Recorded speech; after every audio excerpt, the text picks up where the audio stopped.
Well, chat, here we are, yet again, the end of another year. Welcome to the stream, the final stream of 2020, where we can reflect a little bit on the games I enjoyed the most, and the streams that I enjoyed doing. And, I know a lot of people are going to be doing their own New Year's Eve stuff. And way more professional than me. I got a slideshow with Mario. Captain Lou Mario, that's all I got. But yeah, people are like, in tuxes, people are streaming the VR chat, Times Square thing. It's a lot. And I don't have as much. Instead, I have, today, a list of my favorite games of 2020. And then AI Dungeon. And then some Animal Crossing New Year's Eve. And tomorrow, Zelda 1 randomized.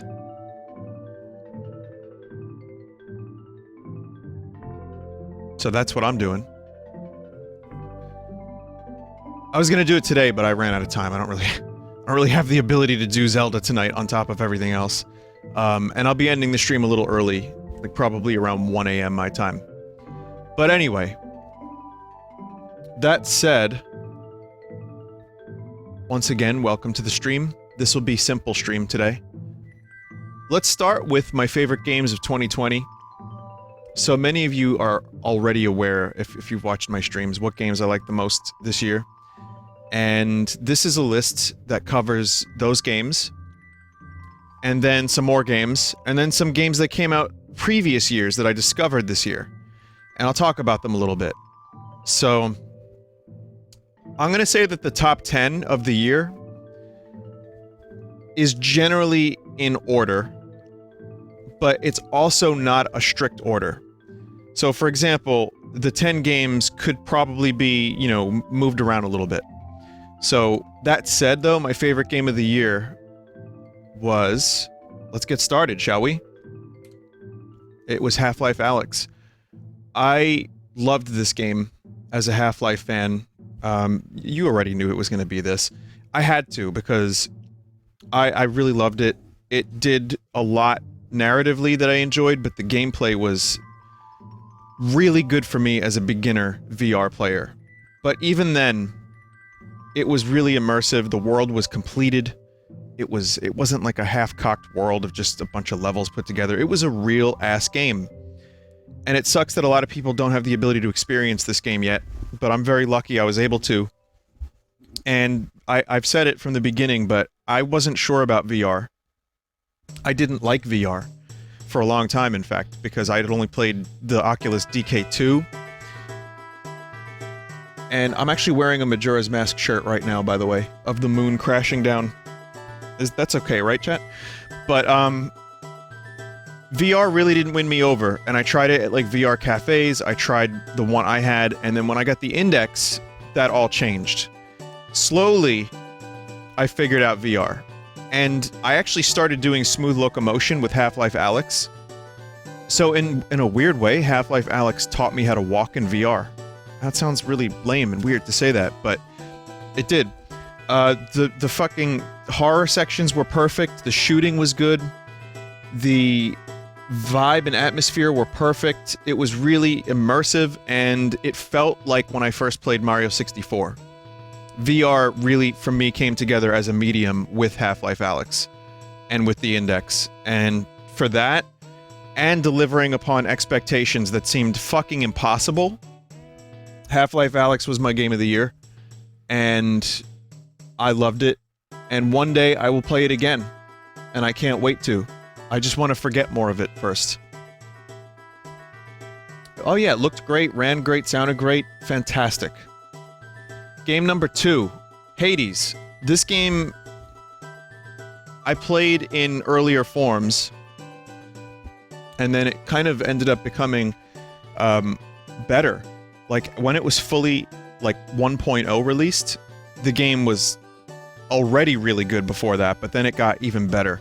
Hades was a huge surprise. Supergiant is an amazing studio, but Hades really did something for the roguelite thing, that I didn't expect, which was it made me interested in the characters, the story. The music was great, voice acting was great, the characters in their interactions were really well done, but it's also a really fucking fun game, and every run feels different. Lots of different weapons, synergies. Every time you play the game, it feels like you're getting a new kind of experience in a way, and I really like that about it. It's challenging, but it's fair, and it looks beautiful. Hades really blew me away, and it just got better and better and better, and I can't thank it enough for teaching me about mythology without any additions or modifications. Everyone was sexy. Everyone was fully sexed up to the nines, and yeah, and it was just an amazing experience. So I will be playing more Hades at some point. I need to finish it and get the true ending, but it's probably my number 2 game of the year. Spelunky 2, you know, I just streamed this again yesterday. Almost got the second ending, kinda. Not really almost, but I had a really good run. I have maybe, you know, 40, 50 hours of this game. I love it. Spelunky 1, one of my favorite games ever. 2 lived up to the hype. And all the little modifications and edits, like all the little patches, made the game even better. So Spelunky 2 delivered on the hype, added some stuff. Maybe a couple things weren't as good. Music didn't really strike me as better. And some of the branching paths and difficulty choices are a little bit tough for me to like more than the original. But when it excels a lot, and it's still got the Spelunky fun. The best way I can describe it is it's like playing Spelunky 1 all over again, and having to relearn that, but still having your muscle memory. And therefore, I love Spelunky 2. It's probably my 3rd favorite game of the year. And thank you, Papa Derek, for making such a cool game, and waiting for it to be done before releasing it. So, good timing on the music.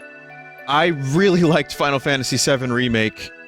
The controversial aspects of the story I got over once I viewed it more as a sequel, and also viewing the original game as happening. It happened. This is just an add-on to that. That said, I couldn't believe how well they handled the characters, the music, the visuals, aside from that one crusty JPEG in the distance, and just the interactions between the characters. Like, they really fleshed out Avalanche, and I really miss Jesse, Biggs, and Wedge, just because I haven't played the game in a while, and, you know, they're really great. I want more. There are things that I didn't love about it. It was padded a little bit. There was a little too much in terms of, like, finding cats and some other, like, not as amazing gameplay. But when the combat was good, I really liked it. I thought it was a great mix of the old and the new.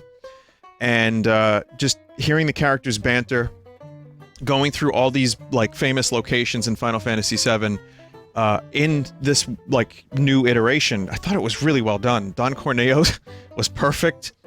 Midgar was incredible.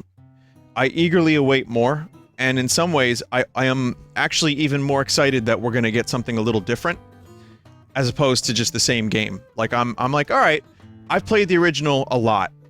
It's not my favorite game of all time, but I hold it in high regard, and yet, I want to see where this new one is gonna take us. I wish it wasn't divided into so many damn parts. But the 35 to 40 hours I got of Final Fantasy VII Remake, you watch the stream of it, chat. I mean, it happened right at the beginning of quarantine, and it was really an enjoyable experience, and I loved it. Doom Eternal was maybe my 5th favorite game, but this is where it starts to get a little bit nebulous, because everything else kind of just is great, and I love them, but without necessarily knowing where they go on the list. Without going into too much detail, Doom Eternal is a game about ripping, tearing, and shitting down people's necks, and I enjoyed that. The weapons were good, the level design was really good. I had some issues where I felt like my brain wasn't able to compute some of the additions. Like, the rock, paper, scissors aspect of it is well and good, and I liked it a lot in the first one. This expanded it to the point where there were times where it was a little much for me. But I wanted more engagement anyway, because otherwise it would just be like clicking heads, you know what I mean? Like, as Jeff would say. Or like just shooting people in the face over and over again, which is fun. I like the direction they took. I feel like for the third Doom, they could find a balance between 1 and 2, and it would be great. But I still loved it, and I had a lot of fun playing it. It was just pure, like, fun, and it's so good to have a series of shooter where I don't have to fucking hide behind cover until my eyes stop bleeding. And I like those games too, but Doom is back, and I'm really happy about that. So, great game, loved it. Also, rip MF Doom. People are saying in chat, you know, I only really know him from the Gorillaz song, November Has Come, but it's still fucking really sad and horrible, and goddamn it 2020. But, yeah. I'm sorry if you're hearing this from me for the first time just now, Jesus. So, yeah. Let's keep going, huh? Animal Crossing New Horizons, which, is... The music is, again, perfect, and this is accidental. But Animal Crossing, New Horizons was not my favorite game of the year, nor is it the best Animal Crossing. But I will be spending New Year's Eve in Animal Crossing tonight. It's the perfect game to be home for a long time and just build your town. It's a step back in some ways. It's not enough of an evolution in other ways. But yet, the town building and the customization were great. It did a lot right, but it didn't get everything right, and I would love to see Nintendo actually try to evolve the franchise a little bit and, you know, deepen the character interactions. I don't have a lot of faith. That said, I've got well over 100 and something hours in this game, 120, 130, which for some people they have like 1,000, but for me that's a lot, and I loved streaming it. Scoot was there. I enjoyed building my duck pond, and I enjoyed collecting the stuff, going to the islands, refusing Raymond. A lot of good moments this year. I enjoyed building the rooms of my house. And mostly it's just more Animal Crossing, and it looked nice and it sounded nice. Again, not my favorite in the series, but thank God we had this game this year, because it kept me busy, and I enjoyed it. You know, my gameplay will definitely cease more and more with Animal Crossing New Horizons, unless there's a massive content update. I'm just planning on mostly doing holidays. But still, 100 and something hours is nothing to scoff at. So, pretty good game. Pretty good game. Glad it happened. Tony Hawk, I'm gonna put on here because it made me realize how much I love the Tony Hawk games, the original ones.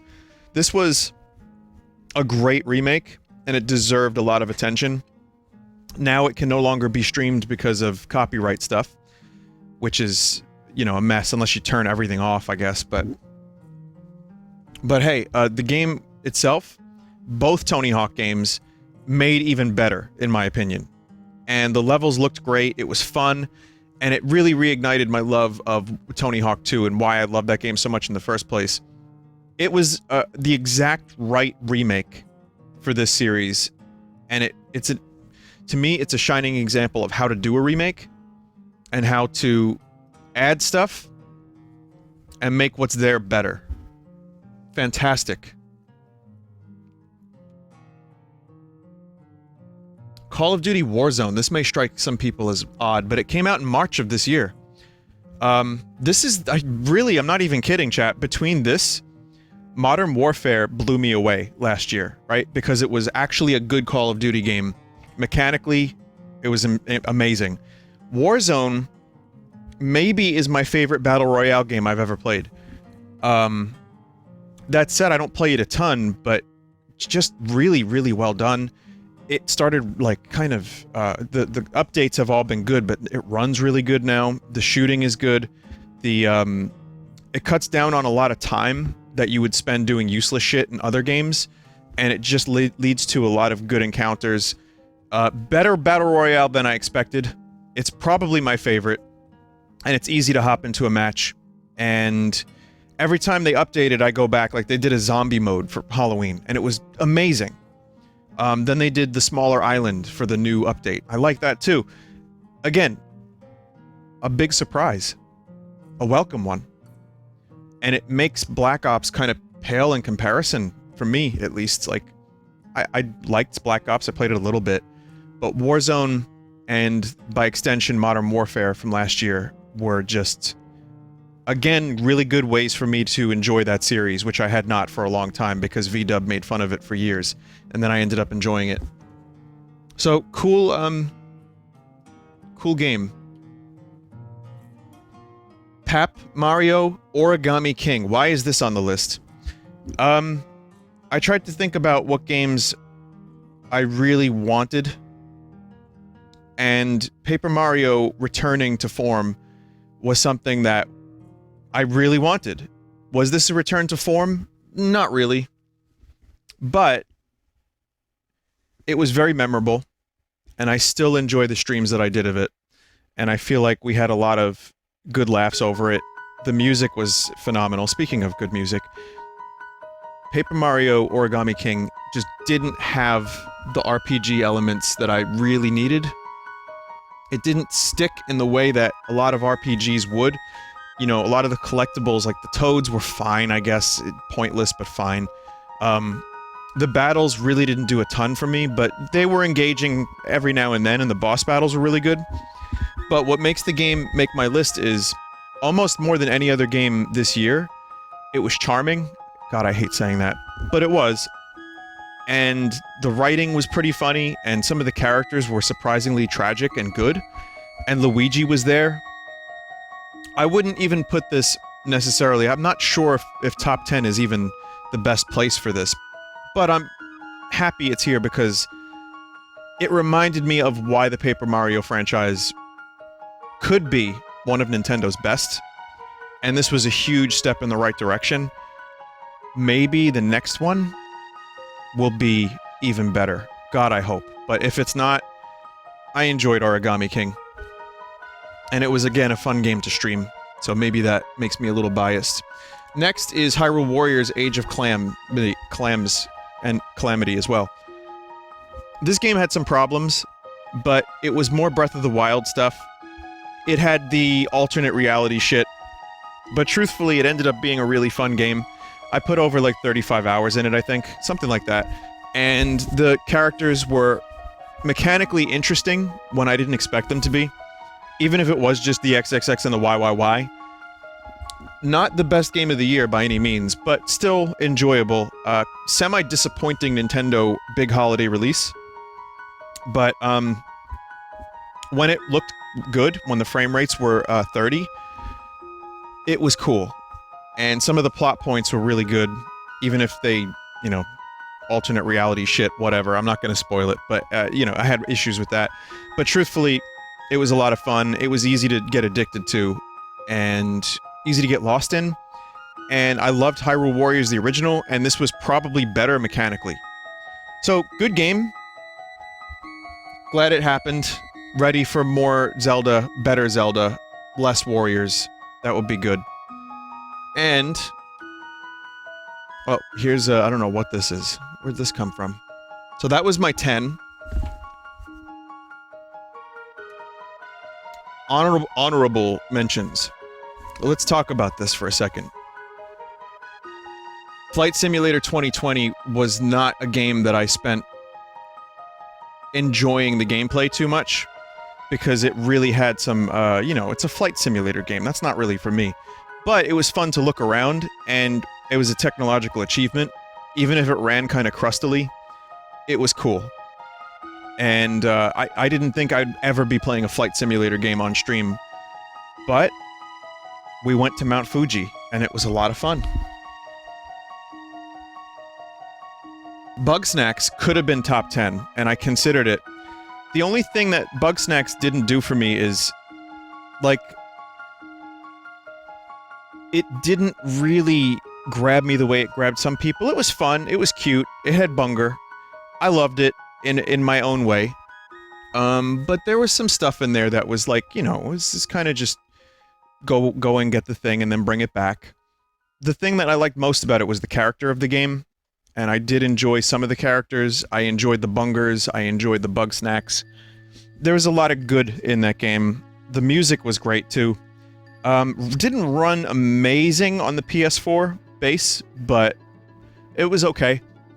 That probably... You could interchange that with Hyrule Warriors or Paper Mario, and I would be okay with that. Just thinking about games that were that was a surprise for me. Surprisingly enjoyable. It's a simple little game, and I'm not gonna put it on my top 5 or anything for the meme. Why is Phasmophobia here twice? Weird. But it's good, and I'm glad it happened. I'm glad I played it. I'm glad I took a chance with it. Here's one, Phasmophobia. Phasmophobia was the scariest, one of the scariest games I've ever played, because of the VR component, and because it did really interesting things to your psyche. You'd be in a room, you'd hear a noise, you get used to hearing noises, and then something else happens. You know, you're using your tools to find these ghosts, and then, out of nowhere, a baby shows up and just murders you. What an experience it was. Best VR game co-op, for me at least, that I played. And also, one of the scariest games I've played. Didn't try excessively hard to be scary either. It just was effortlessly scary, and I want to see more updates. They've already updated more of it, and apparently it's even better now. So one day I'll play it again, but Phasmophobia, I think, is a game that deserved its attention and has a long, I think a long lifespan ahead of it. And for that, I'm really happy it came out. Great game. Star Wars Squadrons, it was a Star Wars game. It tried to do the Rogue Squadron thing, and it got the flight controls right. And one thing I liked about it was that it was a $40 game with no microtransactions. It had a single player, which was pretty good. I didn't really care for the story or the characters too much, as I've said during the playthrough of it. But it was a good game from the sense of the dogfighting was great, using the ships was great, the flight stick controls were cool, the VR mode was cool, and it was just a cool little Star Wars game. I want to see more like that, where it's just, here's this game that you can play for 10 hours and be done with it. And it's just mechanically solid. So I enjoyed that. Noita really kind of came out this year, the official 1.0 version of it. I think it was on my list last year, but I'm going to throw it on honorable mentions because it got better and better, and it is a game that's worth checking out if you haven't played it. It's just a really cool little roguelite with procedurally generated sand physics. So, really awesome game that deserves to be up here. One thing chat is reminding me of that I forgot to put on the list, and chat, I knew I was gonna forget stuff. Remember, this list, I haven't played every game. I should have led with that. Disclaimer, I have not played every game that came out this year. I don't have a PS5. I don't have a number of games that people loved this year, so I can't speak to Spider-Man and stuff like that. But Hylix 2 came out this year, and I think Hylix 2... I can't believe I forgot it, but I think Hylix 2 is one of the weirdest games I've ever played, aside from Hylix 1, but yet, it all came together really well. And the, combat and the RPG mechanics were very standard, but it was just weird, and it had, cool, scenery, cool, weird characters, and a good music, good soundtrack from Salomon. Hylix 2, if you haven't played it, is fucking wacky, and it's worth it.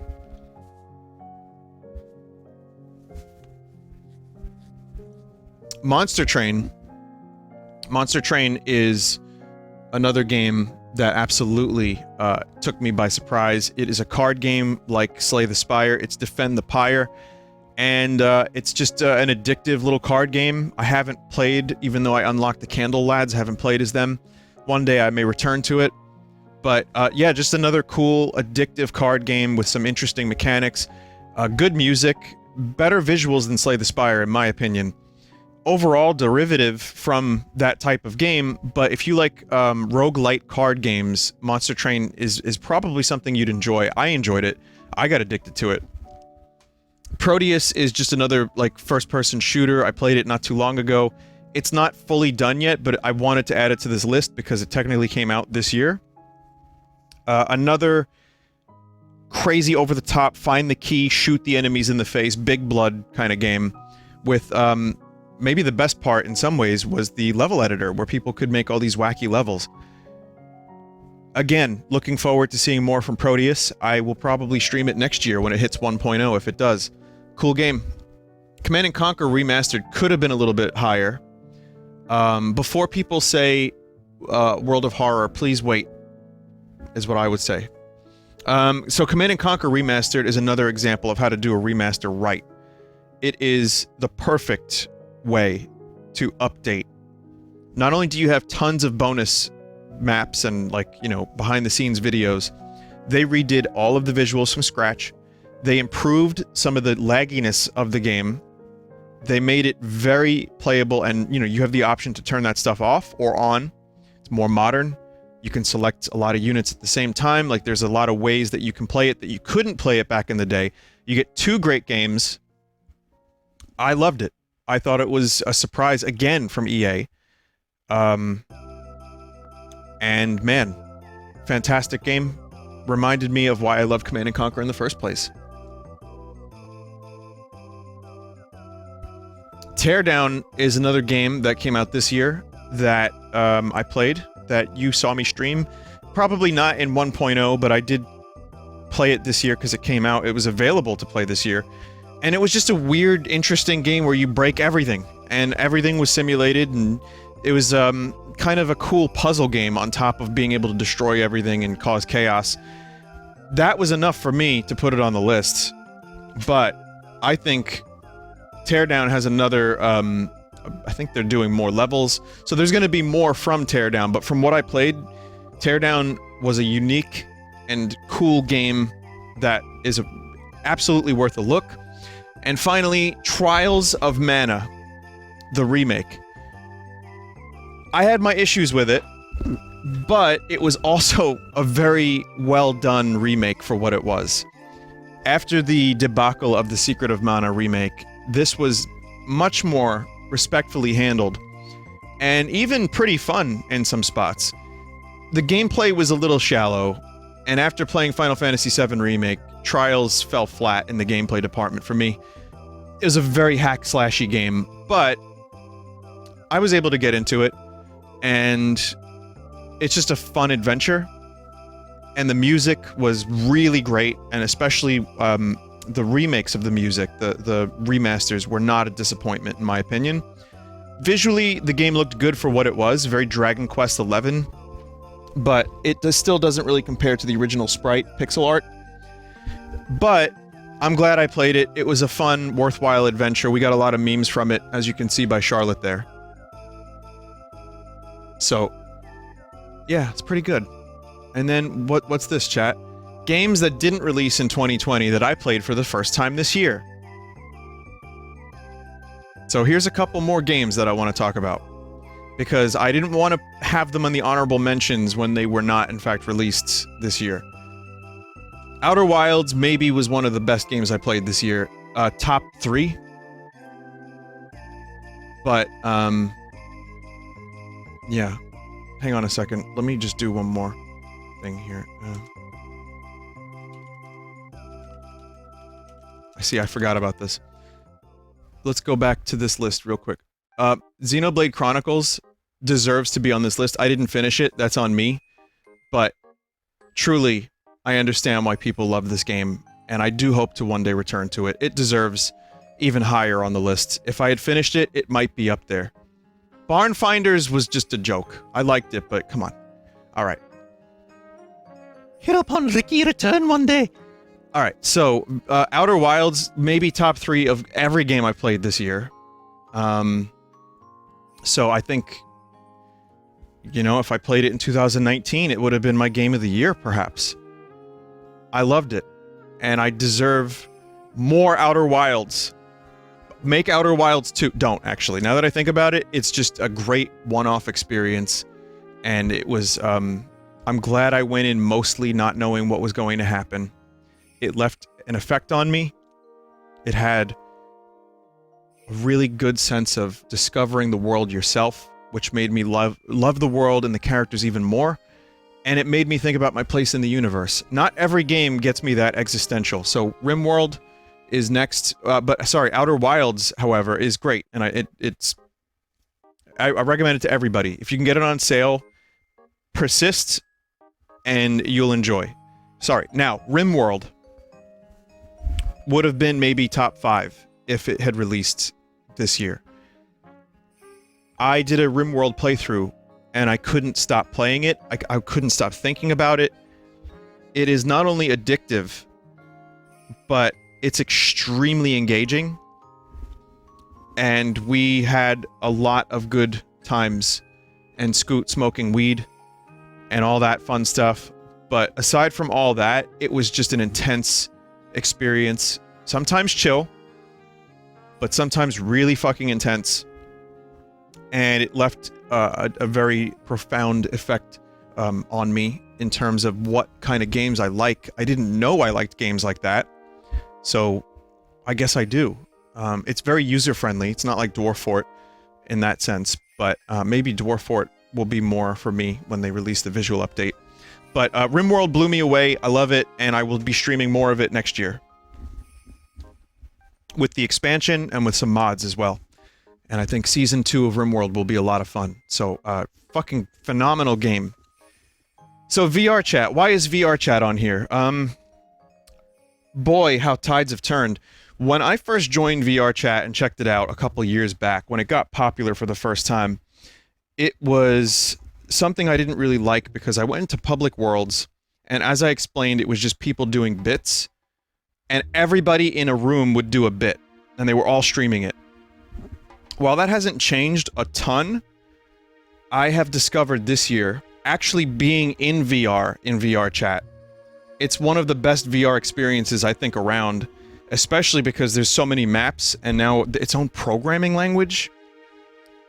But I discovered that when you play VR chat with friends and you check out some maps together and not like in a big public room, it's actually really great. And it helped keep me sane in a fucked up year. And it helped me make some new friends. And I think it's actually a really cool experience. You just have to find the right parameters for it. That, and also after, 3 or 4 or 5 years, whatever it's been, it has calmed down a lot. Like, sure, people are still doing bits, but the demand for big VR chat videos is kind of lessened. So I feel like people are kind of more chill. But, yeah, I mean, someone said you just need $1,000 for it. Well, that's with the index, right? There's cheaper VR options. VR chat would run and probably be fine, but also VR chat is not VR exclusive. So, there's ways you can play it. Desktop mode works fine. That said, I admit that the VR stuff on this list, like Half-Life Alyx, it's very restrictive. Like, not a lot of people in a tough year financially are going to be able to play these games. I acknowledge I'm a very lucky person. I'm glad to share these games with you a little bit when I can by streaming them. But the experience of hugging Scoot in VR, for example, priceless. So,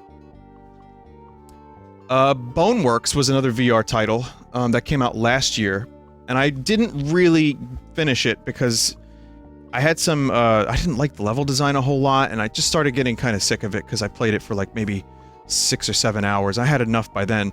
One day I will probably return to it, and they're keeping it updated.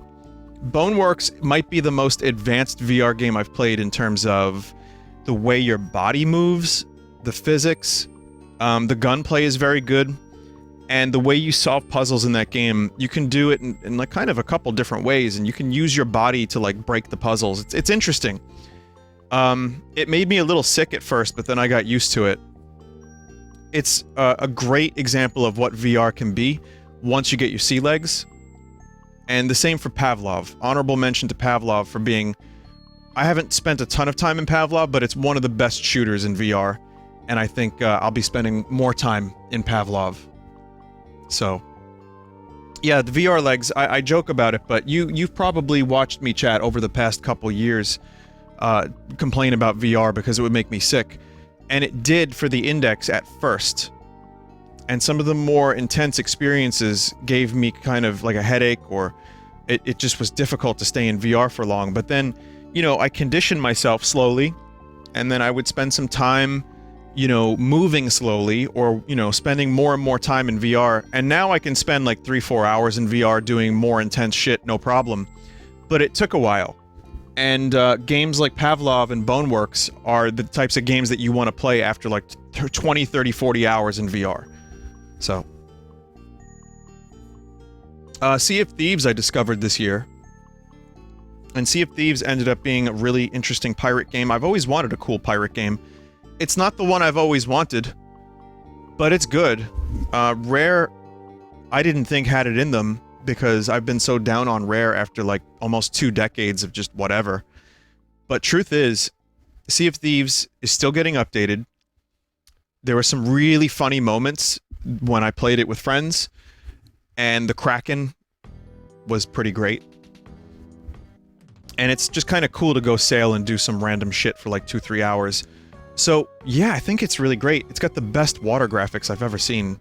And it's got a cool kind of style to it. I just wish there was a little more to it.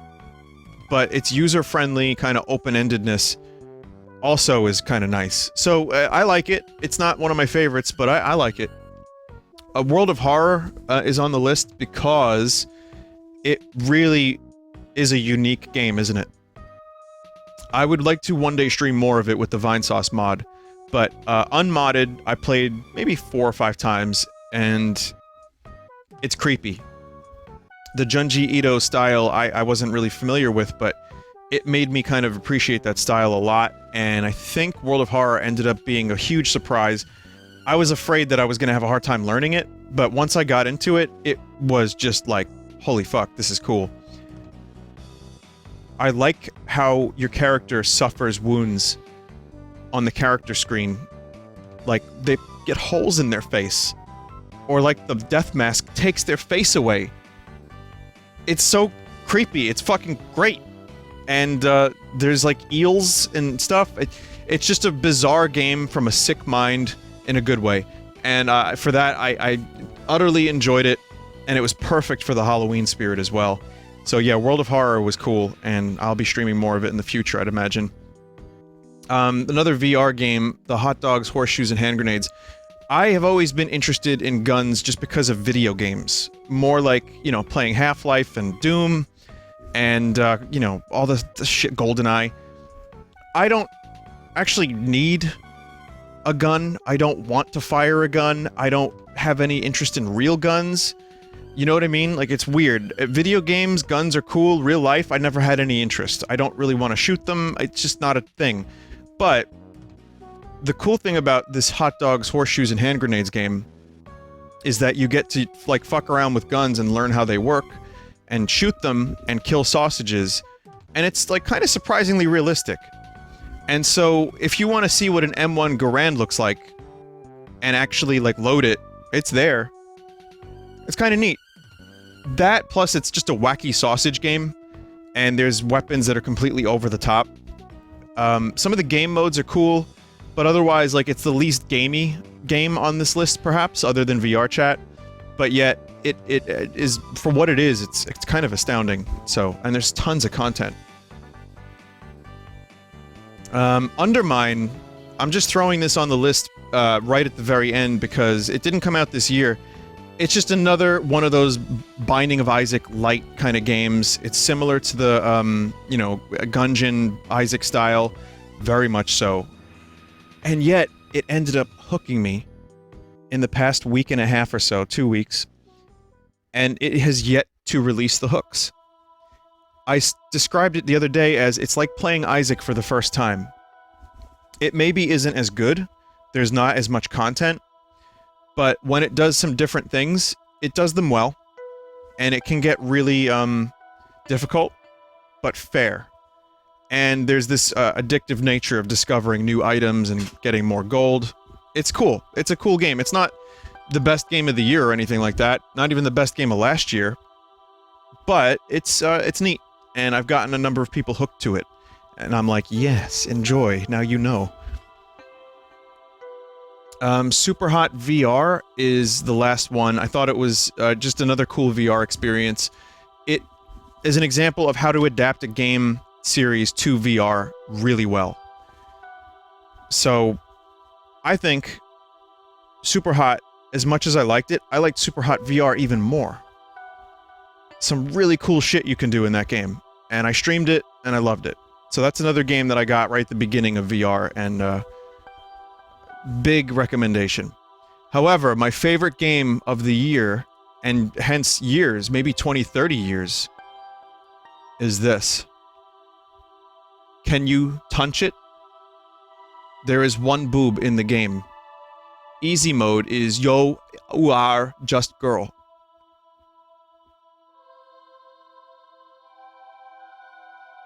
Interesting, huh? Someone said something about Among Us and Fall Guys. I didn't like Fall Guys all that much. I didn't make a whole lot of Fall Guys content. It was okay. It was fine. It was a little party game. It doesn't really want to be on my list. I asked. It didn't want to.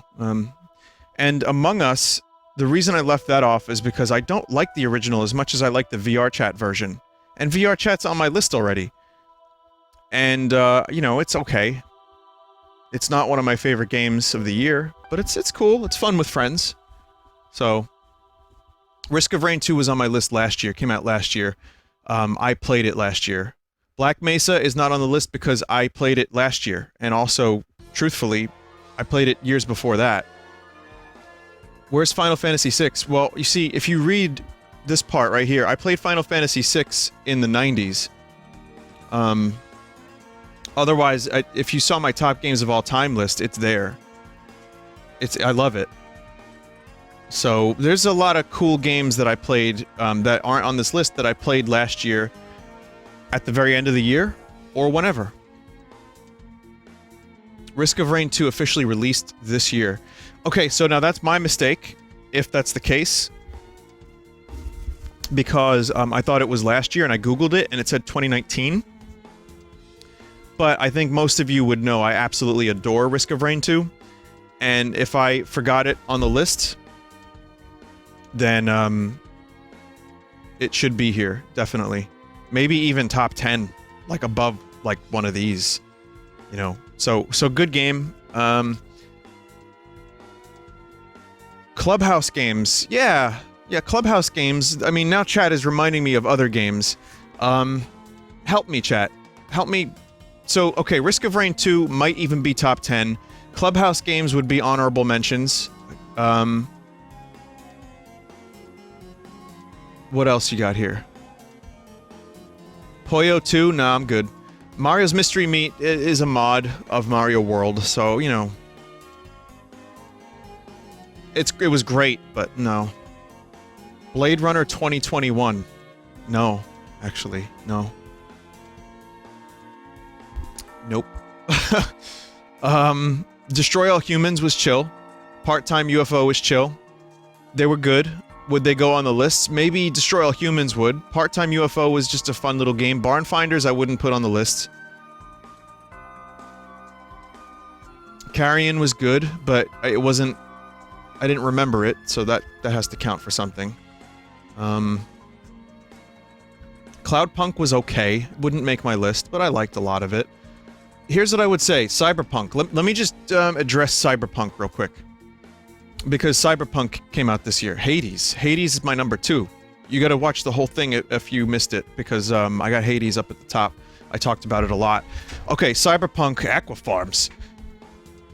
Cyberpunk is not on my list at all, but here's what I want to say about it. Truthfully, there's a lot to like in the game, and the more I play it when it works, I have fun with it. It's just like it's like an open world game. We've seen it before, but it's got a cool like city and style. What I want to say about it is, if it would have come out next year, like around the same time, like December, God, it would have been so much better. So it's not on my list.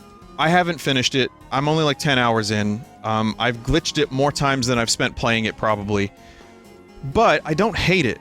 In fact, it's growing on me. And some people that say it's like the best game ever, it's like, alright, whatever. people that think it's the worst piece of shit ever, it's also like, huh?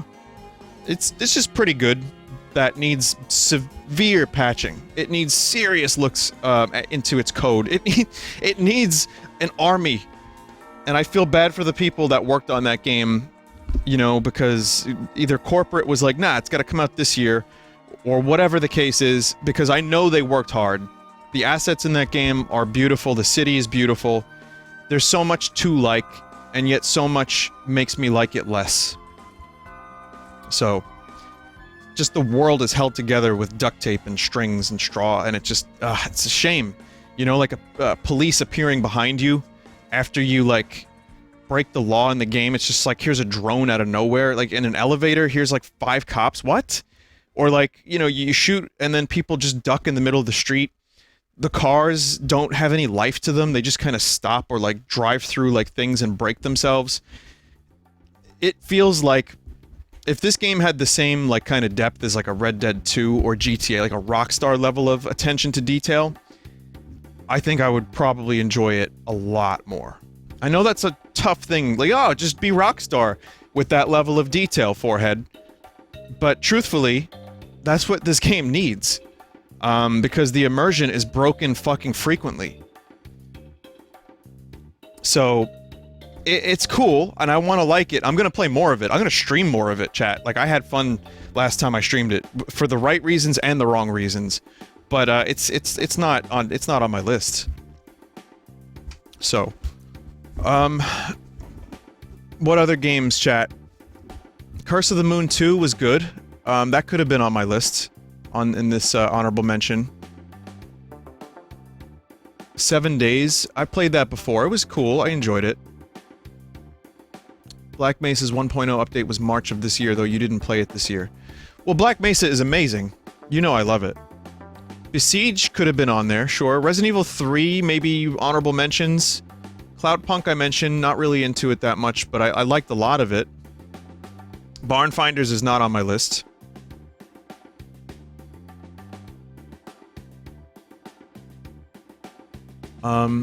Someone said, I will agree with like one game on this list.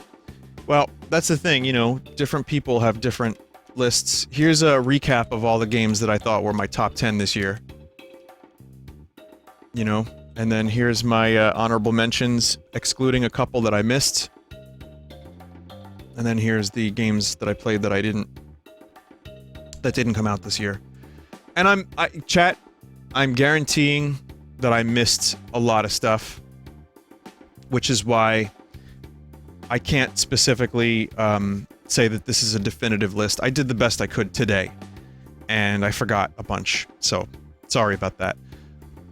This year, though, truthfully now, I'm going to end this conversation with this. This year, we were stuck at home, and there wasn't as much to do. And this was a pretty good year for games. Between the VR stuff I played, between Final Fantasy, Animal Crossing, great indie games like Hades and Spelunky, I was kept busy, and I have a backlog. I have a lot of games that I haven't finished that came out this year. And if I get bored, I can play them. So, maybe not the best year of gaming or anything like that, but pretty good. I'm very happy with what we got this year. Nintendo was lacking in various ways. And again, it's hard to blame a specific developer or publisher.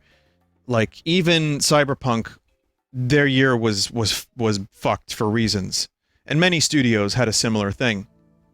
So I'm willing to bet, like, maybe if this year didn't go the way it did, there would have been maybe even more or better games, or games that were put together better. I don't know. Truth is, we can't see into that alternate future where O'Brien lives. So, what we got, though, was pretty good. And I'm glad we had as much as we did to play this year.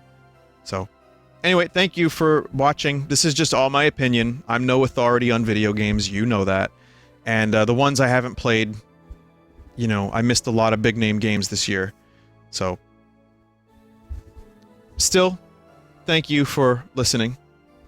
Thank you for watching.